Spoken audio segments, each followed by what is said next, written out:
Agora, a pergunta é outra, a reforma tributária. O Lacombe levantou essa bola, tem 48 projetos de lei ali enviados pelo Paulo Guedes que não conseguem ser aprovados. Só que o Paulo Guedes não consegue nem enviar a segunda fatia da reforma tributária. Nossa, o mercado está todo esperando para semana que vem.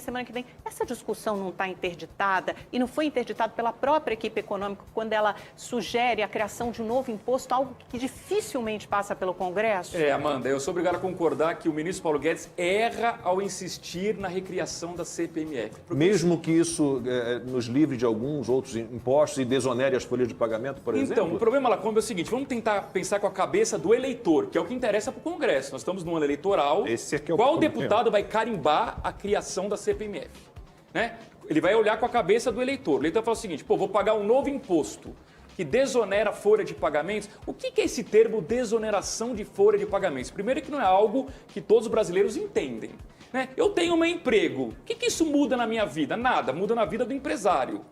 Claro que é bom do ponto de vista econômico, isso estimula a criação de empregos, dado que fica mais barato você criar um emprego. Mas para o trabalhador isso não é claro, Lacombe. Então, na verdade, você fala para o trabalhador, olha, paga o imposto aqui que você vai ganhar lá na frente. Como não fica claro esse ganho lá na frente, na dúvida o Congresso fala não. Por isso que toda vez que o Paulo Guedes fala novo imposto, o Congresso fala não. Por isso. Eu acho que em relação à reforma tributária, só queria colocar aqui uma questão para o Luiz, porque hoje a gente tem lá o modelo de reforma tributária do ex-deputado Luiz Carlos Raul, que tramita no Senado, tem também na Câmara a proposta um no Senado, outro na Câmara. Do Baleia Rossi, né, do MDB. A questão é que quando a gente fala em reforma tributária, até a Amanda até colocou aqui, olha, o governo não avançou, não avança desde 1998, desde 1995, tem umas 2 décadas que esse assunto não avança. O Lula teve uma chance grande, mas estava arrecadando tanto que pra quê, né? Mas aí tinha mensalão, né? Era mais fácil fazer outras coisas, Ele estava preocupado com outros desvios e não em trabalhar pelo país. Mas enfim, eu queria a tua opinião, Luiz, o que você acha da ideia do imposto único? Que também é uma proposta em curso ali, mas muito difícil de executar. Qual que é a tua opinião? Olha, o imposto único, a ideia dele é simplificar a arrecadação. Né? O Marco Sintra era o grande defensor disso e acabou caindo no governo. O problema é o seguinte, quando você troca tudo por uma única alíquota, e pegando o exemplo do setor de serviços, o pessoal está gritando muito, obviamente, quando você unifica tudo, alguns que pagavam pouco pagarão mais, outros que pagavam muito pagarão menos. E para alguns vai ser neutro. Quem vai pagar mais, grita. Né? Quem vai sair ganhando, fica em silêncio. E o resto não se manifesta. Então, sempre vai ser polêmico. O que é importante, Silvio? Você tem que fazer um fundo de compensação e uma regra de transição, que vale inclusive para os estados.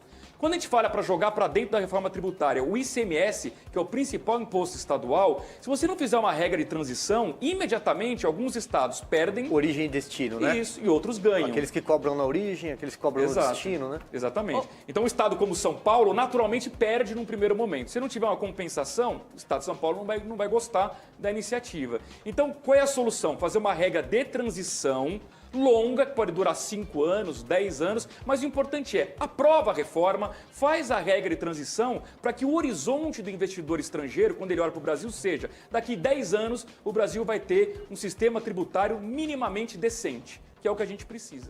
Luiz, você sabe que eu já entrevistei alguns executivos estrangeiros, né, que comandam assim, multinacionais aqui no Brasil, e eles falam, olha, eu tenho, por exemplo, nessa mesma empresa que eu administro no Brasil, na Europa, eu tenho 2 pessoas para cuidar dos tributos. Aqui eu tenho 20, porque é muito complexo, é muito difícil.